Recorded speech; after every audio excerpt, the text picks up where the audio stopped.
This is Literary Onion, and you're watching Snack Wars.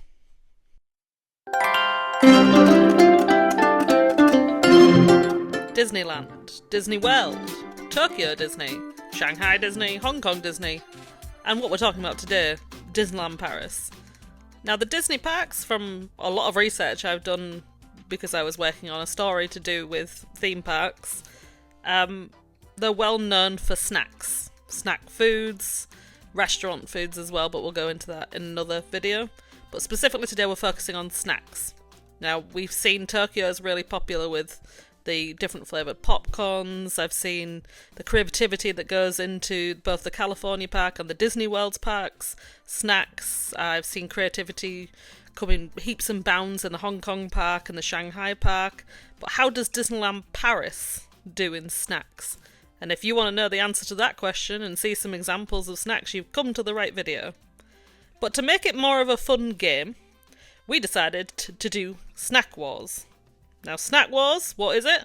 Basically, we're going to have a few categories that snacks could fit into, and we are going to pick a winner from that category. So basically, snacks are going to be battling off against each other to see who wins. So the categories for this video are going to be quick service cake wars. So cakes that are bought at a quick service restaurant, fast food restaurant, whichever one you call. Certain ones. We're not doing every single one, just to say. A character themed category, so character themed snacks. A cheesy category for all those cheese lovers out there, because France, home of cheese, of course. A drinks category, non-alcoholic version. We didn't have any alcohol during that stay, so mainly hot drinks, but there was one cold, you'll see. Carb-load category, and that's all the heavier ones that, will fill you up a lot more. Seasonal ones, as in ones available only in the season we went, which was Christmas season. A take-home category, these are things that are products that you can take home to continue your Disney-filled day, I suppose, more than anything. And then after they finish that category, we're going to have the best of. So the winners of those categories are going to be pitted against each other, and we're going to say which one of all of those snacks is the king of the snacks, or the queen of the snack, the ruler of the snacks. Okay? If that's okay with everybody, we'll start at our first category. And our first category is going to be quick service cake wars.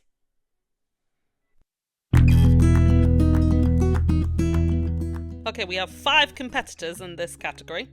We have Stark Factory, which is an Avengers campus in Walt Disney Studios Park, soon to be Disney's Adventure World next year or the year after. That's going to be represented by their Guardians Orb cake. We have Hakuna Matata in Adventureland in the main Disneyland Paris park with their Lion King banana cupcake. We have Toad Hall, which is in Fantasyland in the main park with their Mr. Toad's Roulade. We have Cable Car Bake Shop, which is on Main Street, with their carrot cake, sponsored by Kiri Cheese. We have, lastly, I suppose, last one, we have the Hyperion restaurant in Discoveryland's Christmas tree seasonal cake, which is also being sold, I think, in 2 other places, one in Frontierland, maybe one in Fantasyland from what I remember. But we ate it at Hyperion, so it's going to represent Hyperion for the purposes of this video. Now, let's go into detail. Well, not too much detail, a little bit of detail. Right, the Stark Factory one. Guardians Orb Cake. It's obviously based on the Guardians of the Galaxy. I think it's meant to be I don't know whether it's meant to be a space stone or one of the stones from the films. I don't know what it's meant to be, but it is an orb, I suppose. It's circular. It's a chocolate mousse cake, so it's more close to a patisserie than like a UK style cake. It's made with chocolate mousse, it's covered with dark chocolate on the outside.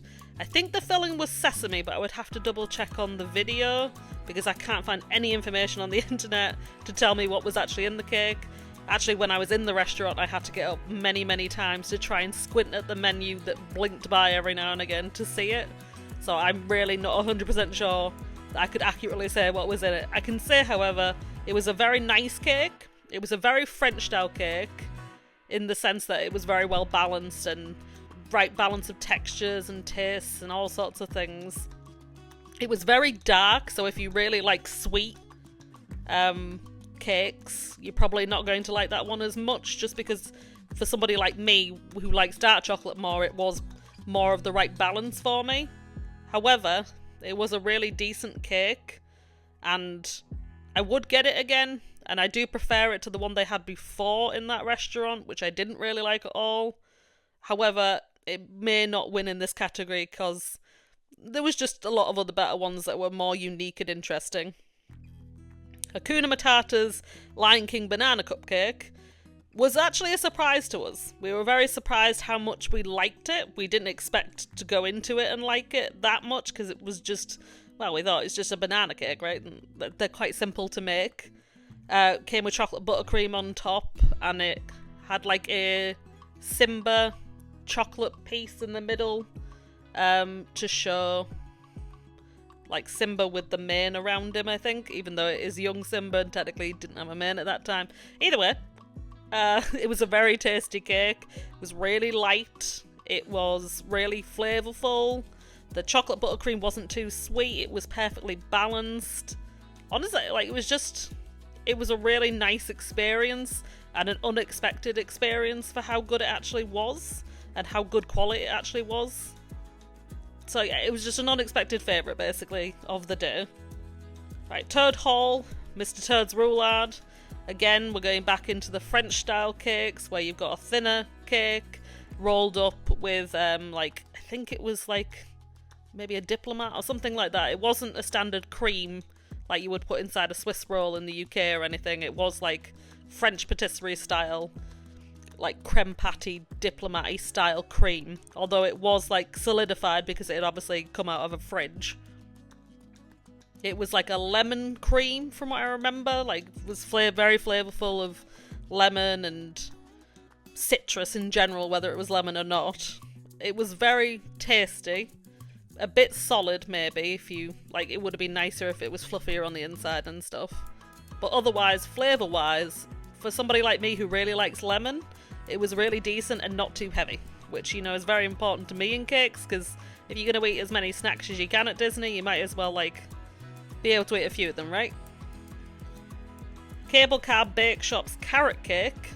I've had that before, technically, I think, can't remember, 2 trips ago, a year ago, I don't remember when I last ate it, but I have had that one before. And it's 2 layers of carrot cake with not necessarily cream cheese frosting. They instead, I think, use Kiri cheese, and Kiri cheese is it's a brand of cheese in France. I think in the UK we tend to know more the Laughing Cow cheese. That's usually made by Kiri cheese in France. So Kiri, usually when I was growing up and came to France a lot, it was known as La Vache qui rit, the Laughing Cow cheese, because Kiri means laughing. So yeah, Kiri, Laughing Cow cheese, just think that. And you couldn't tell it was Laughing Cow cheese on the actual carrot cake. Whether, I assume it was, I didn't get confirmation it was, but I assume it was. The actual carrot cake is really light, it's nicely spiced, it's just soft and moist and flavourful and everything you'd want in a really good carrot cake. It's not the best carrot cake I've ever had. I've had a lot better, but for something that's not going to be too heavy and you're still going to really enjoy it and going to have a good experience, it's a really solid, good carrot cake, especially if you really like carrot cakes. Coming up last is the seasonal dessert from the Hyperion restaurant. Right, I have much to say about this, and I will maybe go into a bit more detail on a future video as well. But there's a reason that after we had this cake, we decided to name it the Depressed Christmas Tree.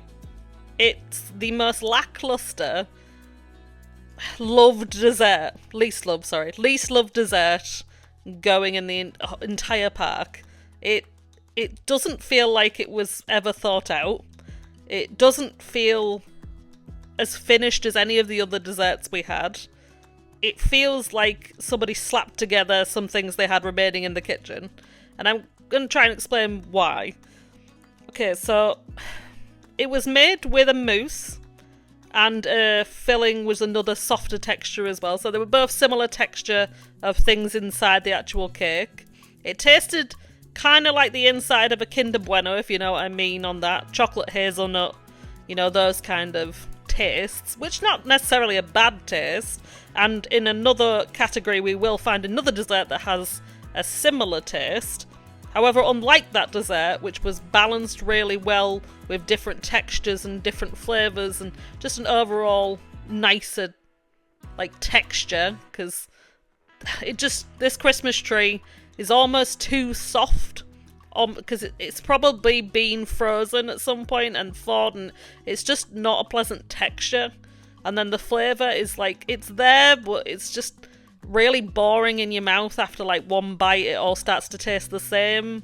And then the problem is that they then have sprayed the outside of the cake what I think is basically green dyed cocoa butter, and so the cocoa butter's not adding a nice crispy texture to the outside like with some of the other cakes we'll see. Instead it's adding like a sort of like fattiness to the outside, which is just really, really nasty on your tongue. And then a big problem, I think, with like presentation-wise, and reason why we call it a depressed Christmas tree. The shape of the Christmas tree itself isn't necessarily a problem. It looks like a Christmas tree, albeit a wonky one. It's just, there's no heart gone into it, you know? Like, the green dye that was put on the outside is such a pale shade of green that it doesn't look bright or festive, it just looks miserable. And then, like, would it killed somebody to put some, like, decoration on it? Because, okay, so getting real for a second, a couple years ago, 2-3 years ago, I had really heavy depression, and so for years I didn't put up a Christmas tree in my house. And then one year I did bring out the Christmas tree, but it never got any decorations on it. This is why I'm calling this a depressed Christmas tree, because when I had depression, this is what my Christmas tree looked like. This is just miserable incarnate for me. Maybe it brought up lots of bad feelings, I don't know, but there was nothing pleasant about the dessert, and everything about it just felt like it was unfinished. It felt like it was slapped together last minute, it was a last minute decision, there was no thought put into it. And it's just a shame, because it could be a really good dessert if people put time and care into it.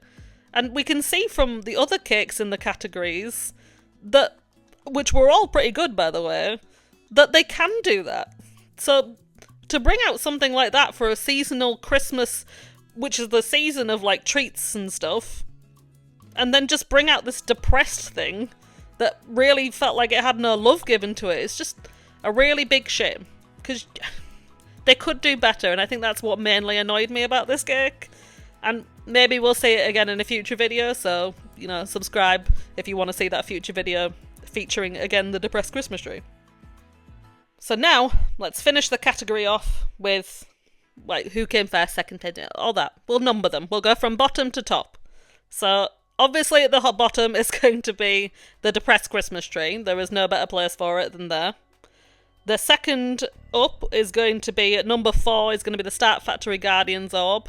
It's okay, it's nothing special.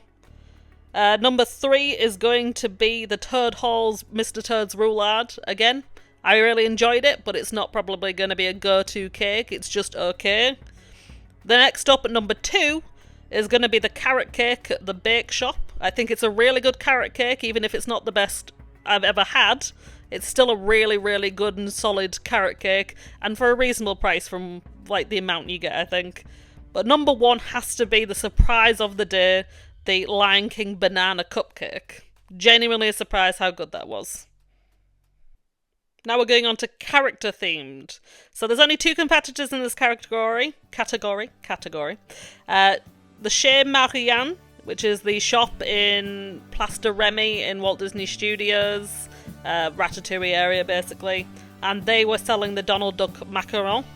And so I think the Donald Duck macaron is a lemon flavoured macaron, and they're competing against Victoria's, one of my favourite spots in the entirety of Disneyland Paris, which is a cake shop, or cafe, cake shop, whatever you want to call it, in Main Street area, or the main square I should say, in Disneyland Paris Park itself. And we are going to be eating there the Pumpkin King cake. Right, Chez Marianne, we'll start there. Start with the Donald Duck macaron. Donald Duck macaron was lemon flavoured, I believe. They're quite small. They're about €2.45, around €2 to €3, like in between that area. For a small macaron with a picture of a Disney character on the front. We went for the Donald Duck one. Donald's our favourite of the big six, so it was flavourful, it was nice, it was really crispy. We were surprised. It's actually a decent macaron. We've had some macarons while living in France that we've really liked, and we will have a future short talking about macarons as well, including this one. But the Donald Duck one was a surprisingly good treat. We realised afterwards we would probably get it again. We wouldn't get many of them because they're quite expensive, but for a treat inside a Disney park, they're actually quite tasty, so I would definitely get it again. It's really crispy but chewy, but nice and soft on the inside, and the filling's really flavourful. It's really nicely balanced, and it's a really good treat even though it's quite expensive. Now Victoria's, the Pumpkin King cake, it's obviously after Jack Skellington. Jack Skellington being from Nightmare Before Christmas. Its face is a chocolate encased Nutella again. Not Nutella, what do I mean? Kinder Bueno. So when we talked about the depressed Christmas tree tasting like another cake, this is the cake that it tasted like. It tasted like the Pumpkin King cake, and the Pumpkin King cake tasted like a Kinder Bueno. So if you've had a Kinder Bueno and you've tasted the inside of a Kinder Bueno, that like white chocolate hazelnut or whatever it is in there, it tastes like that. But unlike the Hyperion one, it had a crispy outside coating with the white chocolate, and it also had other things inside of it to make the texture balance out a bit better. The texture of the actual mousse was a lot smoother and a lot thicker, but not too thick. It's better than the depressed Christmas tree one was, which was too soft. It's like the right texture of mousse in the Pumpkin King cake. If anything, my only fault with it, I'd say, is it's a tiny bit too sweet for me. I think if they put something like some dark chocolate somewhere in it, just to balance out against all the sickly white chocolate and stuff, they'd have a perfect cake basically then.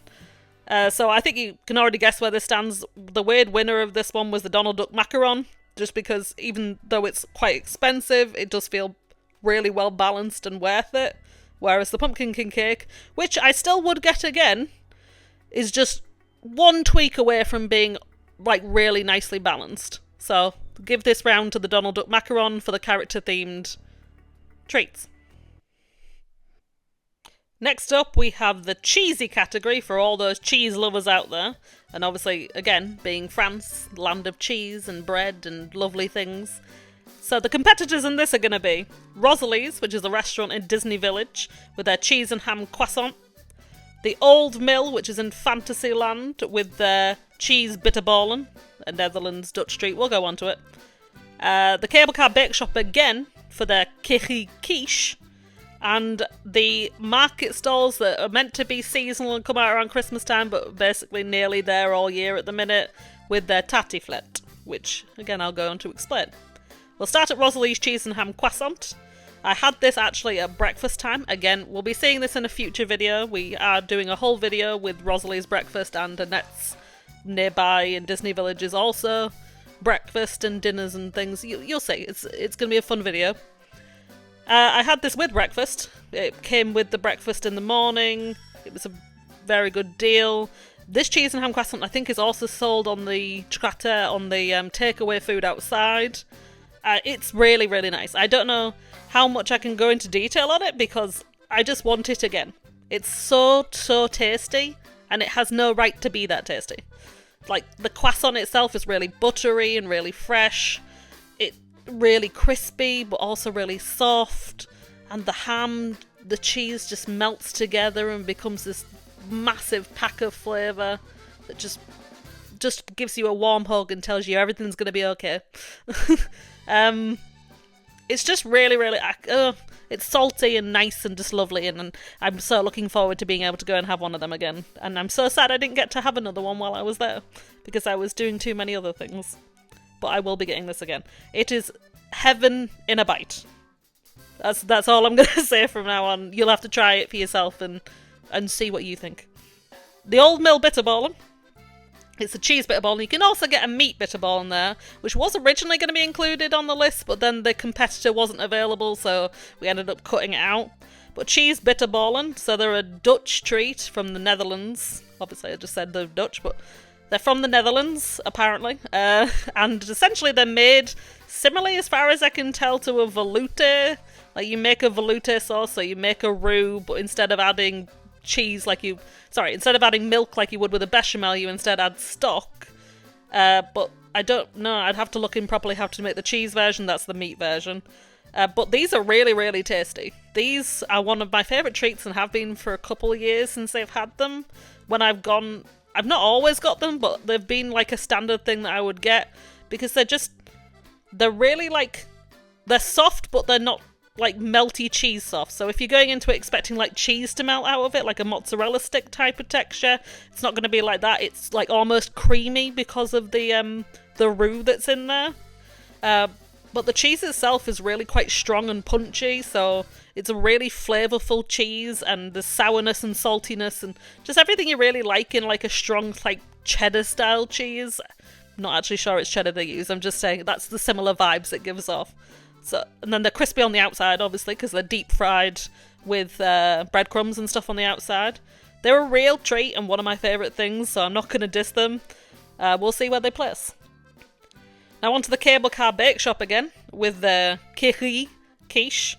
So this is quiche that is flavoured with kiri cheese. So it's a cheese quiche, but using kiri cheese, which I think they, in general, by the way, Cable Car Bake Shop with their sponsorship for kiri have been very creative with their use of the kiri cheese.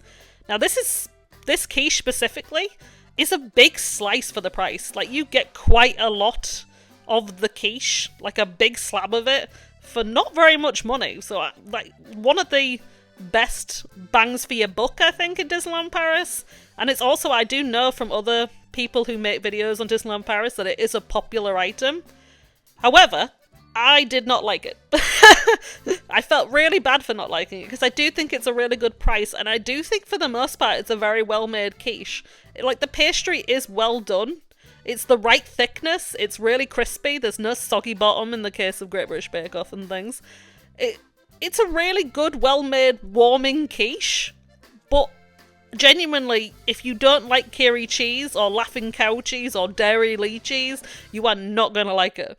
I put that in my mouth and immediately, it melted immediately. Again, good sign of a good cheese quiche, it melts immediately in your mouth. And all I could taste was like a Dairy Lee Dunker. Like, it was like I'd put a mouthful of like Laughing Cow cheese in my mouth, and it had melted and just, oh god no. It was just really unpleasant flavour, because it almost has that false cheese flavour, so it doesn't feel like real cheese but is real cheese. I just, yeah. And the problem is, like, as a kid I did eat Laughing Cow cheese, like I used to eat the triangles when I came to France and things, but eating that quiche was like, I just grabbed like all of the packet of Dairy Lee, all of the packet of Laughing Cow cheese slices, and just shoved them all in my mouth at once. And that's how I felt while eating that quiche. I just, like, if I could have given it away to somebody who liked that stuff more, I would have been happier, but it ended up going in the bin because I couldn't physically bring myself to eat more than half of it, because it made me feel so sick. You could already get, it's not going to place as highly as it could do, because I think if it had been served with like a salad or something like, one thing I did say to my mum when we were there is, if this had had something like tomato in it, or just something to cut through that richness of that cheese, it would have been a lot nicer. They would have been a lot more balanced. And you know, I've dissed other things for not being balanced, so I feel like I can't not say something about this one. Again, I think it would have also been better if I could have purchased like a salad with some like sour like dressing, vinegar dressing on it next door to it, and that would have helped to balance it. But as it is, it was just too rich and too much and too heavy. And you know, it's a really good bang for your buck thing, but when it's that hard to eat because it's so rich, it feels like it's almost not worth that money again. Either way, like, if you like Laughing Cow Dairy Lee style cheese, you'll love it, because that's all it tastes like. But if you don't, it's not for you, trust me. And on to the last one, which is one of our old favourites, actually, which is the tartiflette on the stalls in Disneyland Paris. So every year, Disneyland Paris tends to have like mini food festivals, not really food festivals. You're not going to find Epcot-style things there. They're just going to have stalls, mainly with French food on them. And I will say, for a little note, Disney tends to be better at the French food than they are at other people's food. If you see any other types of food around there. Hopefully that might change my mind eventually, but at the minute, that's definitely how I feel about that. The tartiflette is basically a potato dish with onions and cheese and bacon and blah blah blah blah. It's one of the best dishes. That's obviously a peasant dish at some point in France, and it was one of the best dishes in France. They have many dishes that are really nice. Tartiflette is just cheese, so it's heaven. As it stands, though, this tartiflette that we got this time was not the best tartiflette we had on the Disneyland Paris stall, even. The Disneyland Paris stall alone, we've had better tartiflette than that one. The actual one we got that day, the potatoes weren't quite cooked. It wasn't quite hot enough. The cheese was a bit too sour and not like enough like saltiness. It just wasn't quite as good as it could have been. And we ended up having to throw it away because we physically couldn't eat it because it was just nothing. Like, the cheese was too sour, it just wasn't pleasant. And we have seen Disneyland Paris do better on the tartiflette before, so we were really disappointed, actually. And that's why tartiflette ended up having to go into 4th place, because it just wasn't well made that day, and unfortunately we were only taking that day into consideration. The Kiri Shop quiche, unfortunately, is going to sit in my 3rd place, because again, not balanced, and if you don't like dairy cheese, you are not going to like it. And it's, again, too rich. Number 2 is actually the Old Mill Bitterballen. I told you it's one of my favourites every time I go there. But number 1 has to be the Heaven in a Bite Rosalie cheese and ham croissant. It is the best thing, and I'm really hoping they're consistent with it, because I really want to eat another one. On to the next category, and we're on to drinks. As I said, not alcoholic. Both because I don't drink alcohol and because my mum was driving, so she couldn't drink alcohol. So we actually only had 4 drinks. We had 4 drinks from this category, or for this category. We actually went to Victoria's, obviously, with the cake we had before, and I had a chocolat chaud, just a standard hot chocolate, and my mum tried the Christmas cold brew. And we went to Rosalie. I had the hot chocolate there for breakfast again. And then, to top it all off, we went to the Disneyland Hotel and got their seasonal competitor, the King of the Hot Chocolate, or Le Roi de Chocolat Chaud, which in English, for some reason, they put as the Ho-Ho Hot Chocolate. And I'm going to say one thing straight away that bugs me about that. Not that necessarily they didn't just call it the King of Hot Chocolate in English, but they were so close to calling it the Ho-Ho Chocolat Chaud. And I'm just disappointed that in the French version they didn't call it that. It was a perfect opportunity, and it would have tickled me and made me laugh. So I'm really disappointed that they didn't go with that one. However, the King of Hot Chocolates, it was a hot chocolate, Disneyland Hotel hot chocolate with cream and stuff on top, salted caramel sauce, and then it came with a variety of toppings, so like a plate, like an artist's palette that you could sprinkle your own different toppings on, like marshmallows, and then there was balls, sprinkles, nuts. I'm sure you can ask for a nut-free version if you didn't want that, but I can't say anything about it because I didn't do that. This was one of the best hot chocolates I think I've ever had in my life. I don't know whether the standard hot chocolate at Disneyland Hotel is that good. Maybe that's why it's so expensive there. But it's like drinking liquid chocolate. It's so nice, and I have no idea why. Like, it's dark, so if you don't like dark chocolate and you prefer milk chocolate, you're probably going to want to add some sugar or something like that to it.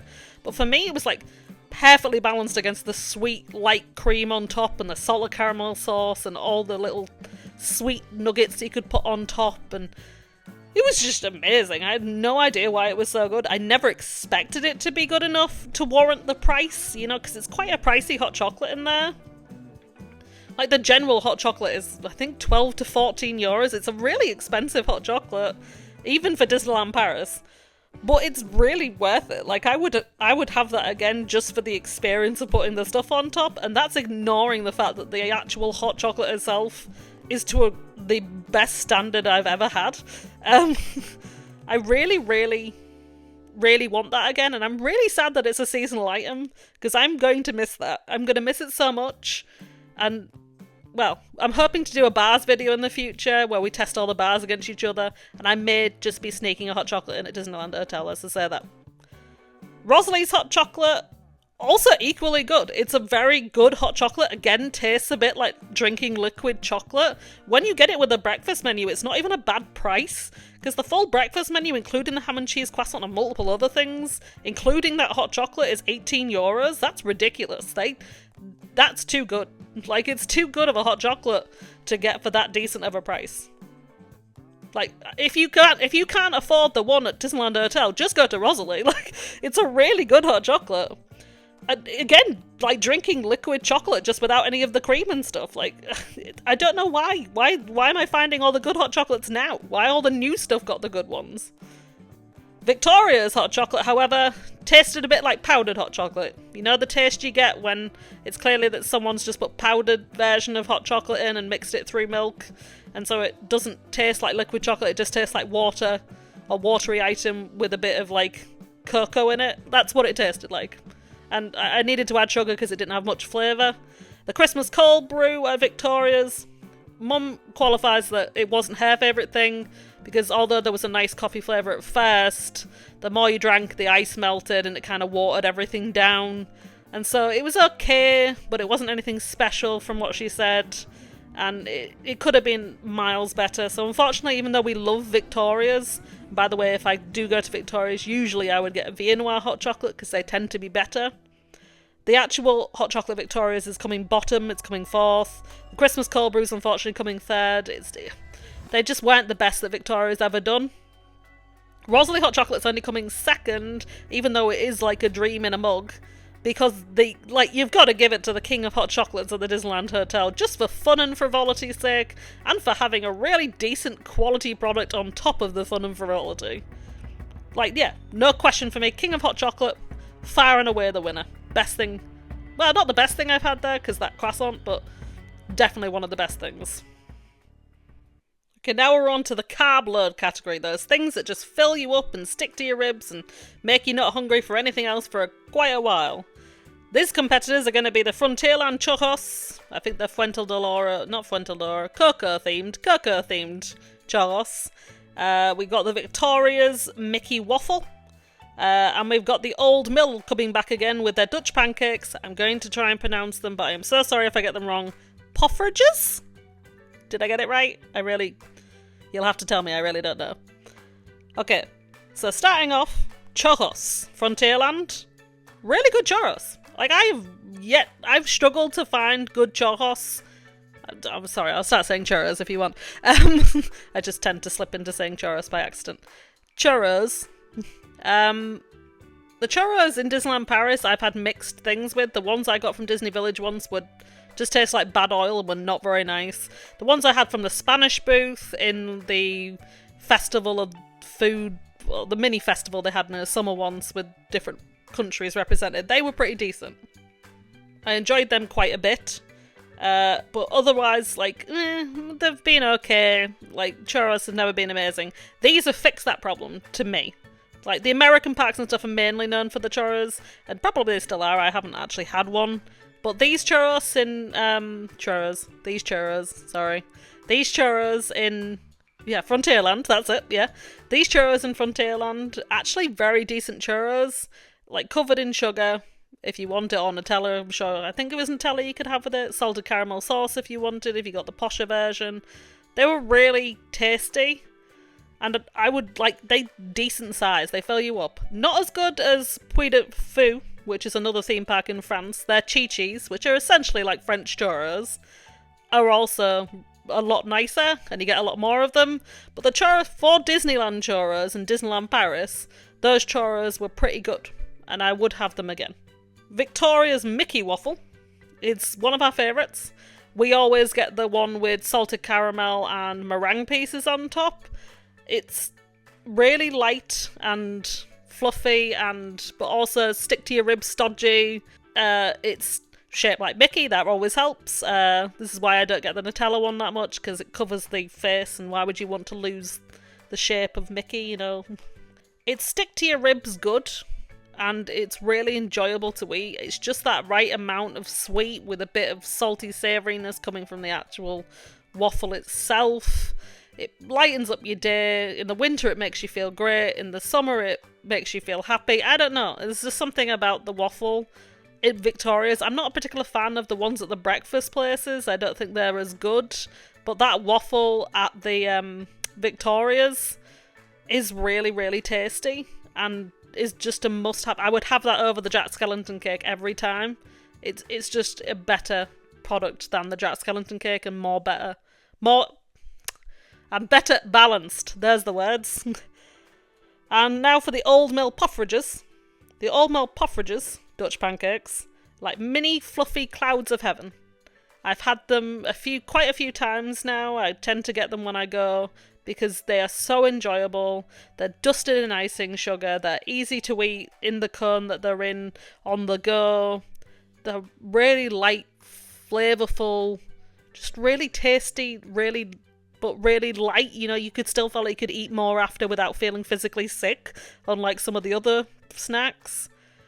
Like, with them and the bitterballen, you're having a good day. Like, at Old Mill. Like, it's just a good snack place. And there's not much more I can say about them, because that's all they are. Mini pancakes, mini light pancakes covered in icing sugar. But whatever you think of that they're tasty. Like, I can't help it. And there's a reason that they and the waffle tied for first place, because we could not pick between them, which unfortunately left the churros at second. We refused to put it in third though, because we don't think the churros are like bottom level. It's just that the other two are just above them. That's it. That's all three of the carb load category are really good, and you'd probably be happy with any one of them. But for us, the waffle and the Puffridges, they're winners. You can't choose between them. They're too good. They're the best things. Don't worry. On to the next category.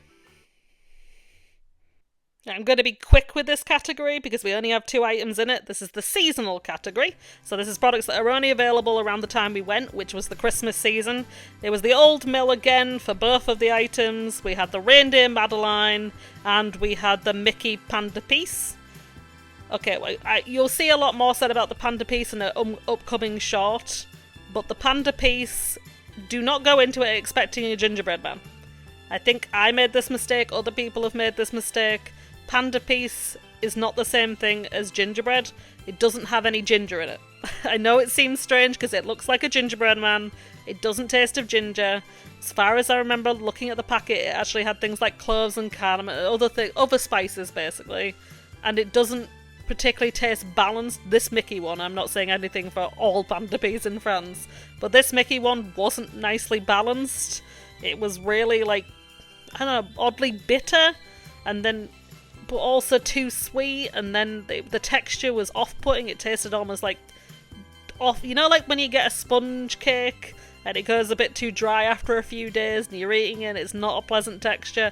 That's kind of what this cookie tastes like. It's just not flavourful or nice at all. And I'd love to say the I'd love to say the Reindeer Madeline competed with that. And the Reindeer Madeline is winning this category just because I did not like the Panda Piece at all. Other than aesthetics, that's all it was for. The Panda Piece, it was not nice or like at all. But the Reindeer Madeline only scrapes a win too. It's too dry, it's too sweet. The chocolate's okay, but it's not anything interesting. As far as seasonal items go, like with the Christmas tree and these two, they're not worth it. They just get the standard stuff that's there all the time. All 3 of these seasonal items just were not up to snuff. Either way, the Reindeer Madeline's winning because the Panda Piece is worse. But it's a sad category, and I was upset about the fact that I didn't find anything good in it.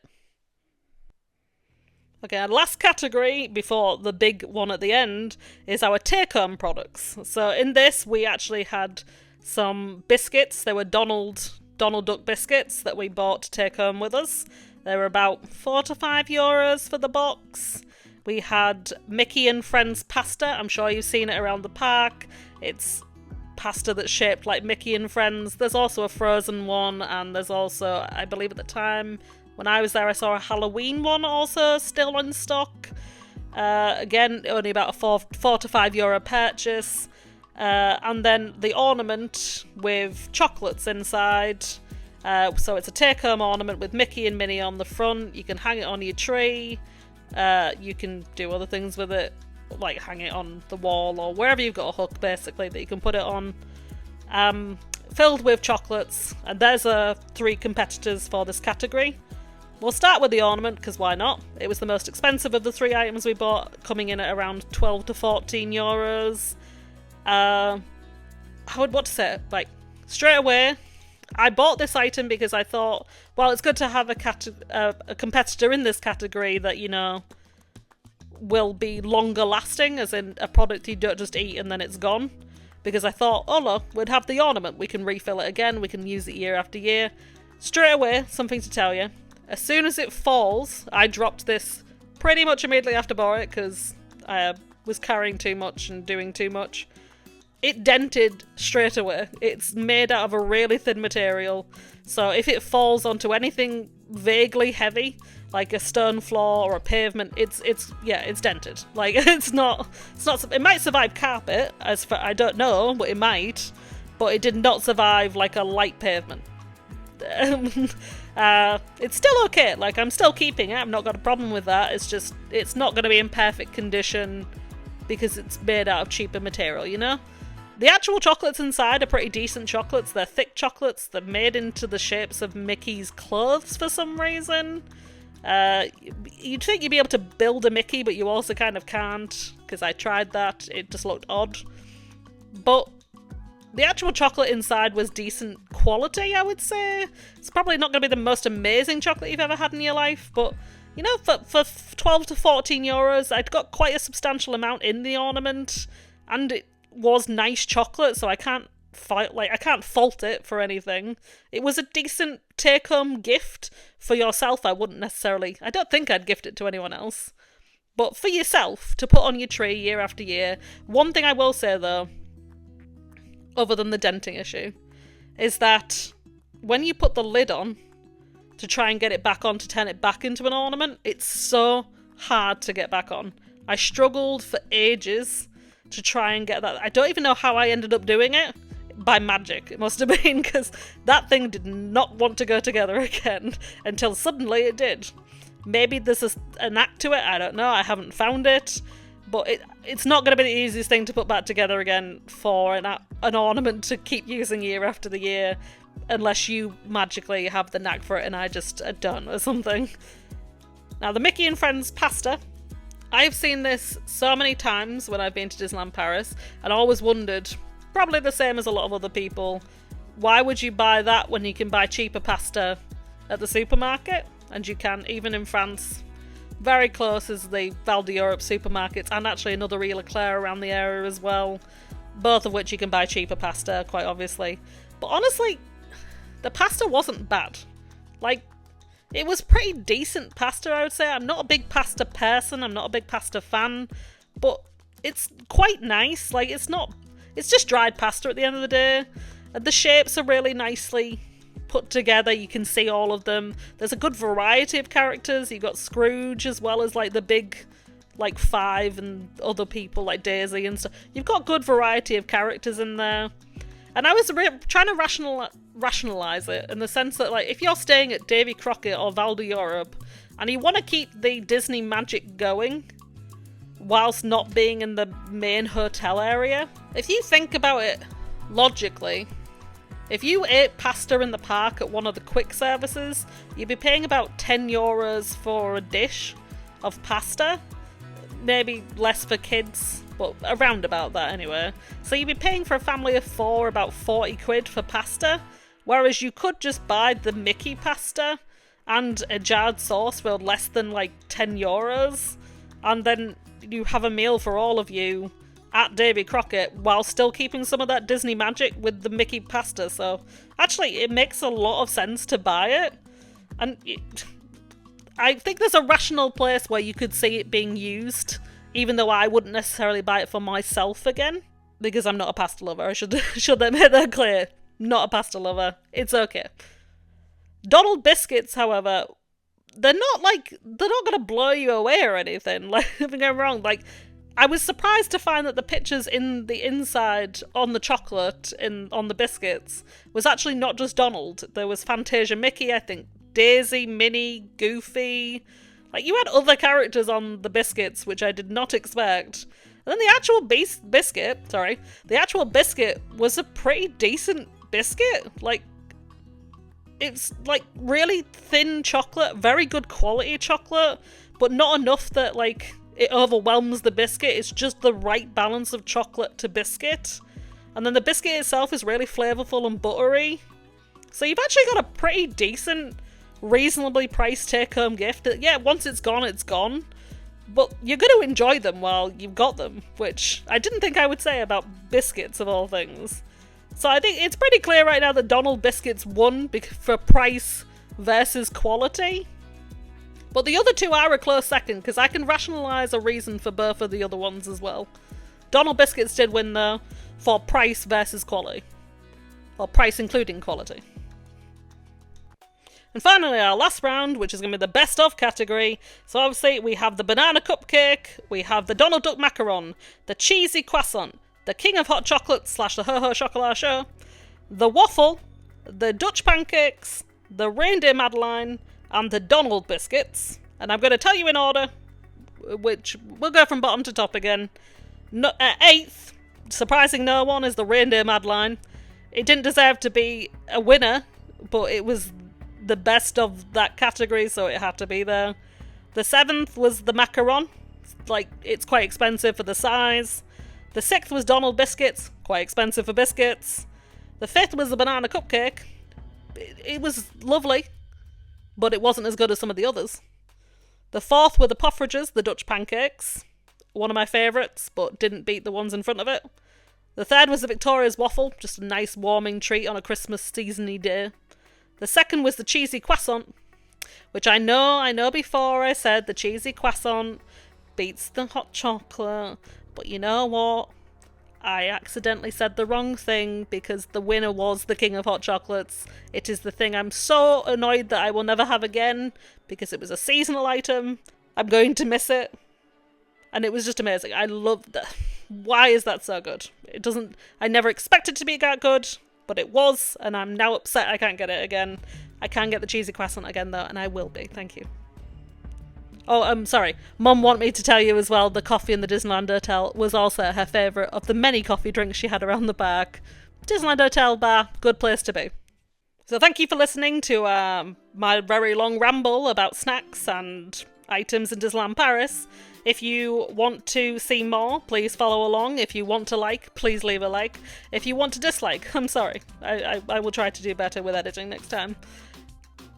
I hope you enjoyed it. I hope you're having a great day. I hope you have a great Christmas or whatever you're celebrating. If you're celebrating, I hope you have a great time. And, you know, stay tuned for more Disneyland Paris videos coming up soon. We have an Annette's versus Rosalie coming up. And we also have a quick service battle coming up. Let's see which quick service, we know which quick service cake won. Let's see which quick service restaurant wins. Okay, we'll see you soon. Thank you for watching again. I don't know how to end this, so I'm just going to awkwardly point into the air and pretend you can see me. Goodbye, and I'll see you again in another video.